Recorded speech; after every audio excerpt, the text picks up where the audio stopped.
Kwentong Pambata.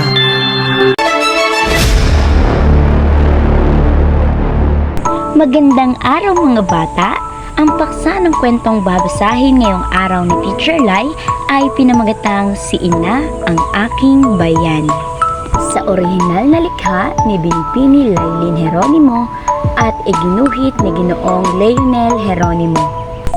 Sa isang maliit na baryo sa Mayabong, naninirahan ang mag-inang si Ginang Maria at abusadong bata na nagngangalang Leng. Mama!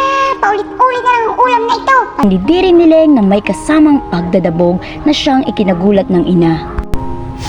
Pasensya ka na anak, 500 lang kasi ang kinita ni mama sa paglalabada.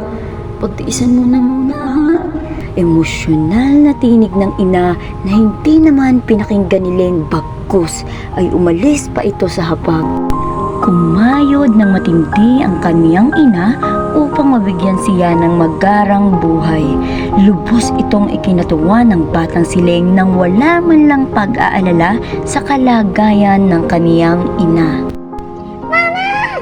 Napakalit na ng aking sapatos! Tawa na ang aking bestida! At wala akong pera para makakain ng masarap! Sunod-sunod na pagmamaktol ni Leng sa ina. Makaubos hiningang pag-ubo ni Ginang Maria. Uutang muna si mama kay Aling Marta ng pera. Saglit lamang anak. Agad na tugon nito. Lumipas ang mahabang panahon na ganito palagi ang asal ni Leng sa kaniyang sariling ina.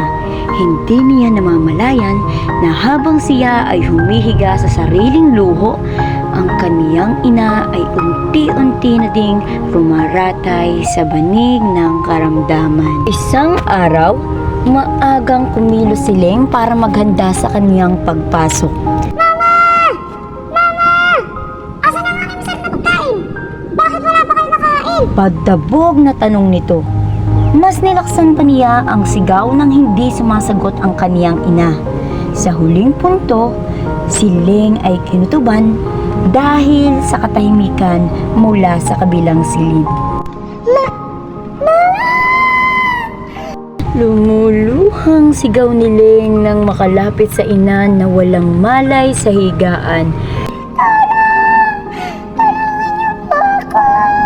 Tulungan niyo po ako para madala si mama sa ospital!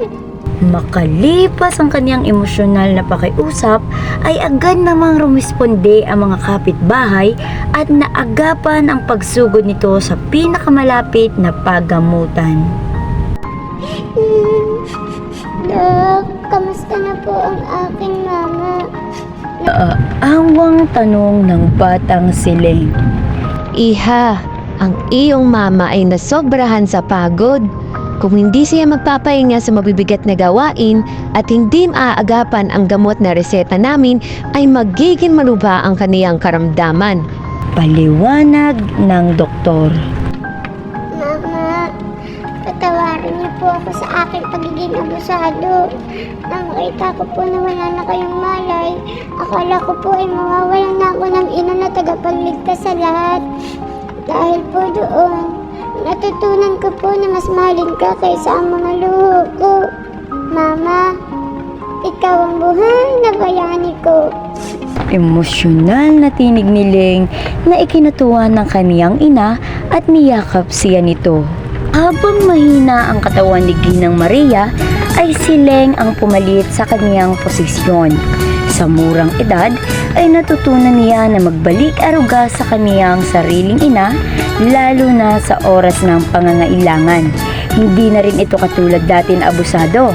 Bagkus, siya pa mismo ang naglalako ng mga bulaklak, basahan at kakanin sa kanilang pwesto upang makabili ng gamot ng ina at kung anuman ang personal niyang kagustuhan. Ang moral na katuturan, ating mahalin ang mga magulang natin bilang ating mga magulang at hindi dahil sa mga bagay na ibibigay nila sa atin. Bakit? Sapagkat anumang material sa mundo ay panandaliang saya lamang ang hatid sa atin, ngunit ang pag-ibig ng ating mga magulang ay pawang walang hangganan magpakailanman. Gayun din, Ang batang mapagmahal sa magulang ay may biyaya sa Panginoon na hindi mabilang. Kung natuwa ang mga batang nakinig kay Teacher Lai, sumigaw nga ang lahat ng Leng ang puso, Darnanay! Yay! Ito na ang wakas ng ating kwento. Hanggang sa muli, ako si Teacher Lai. Paalam!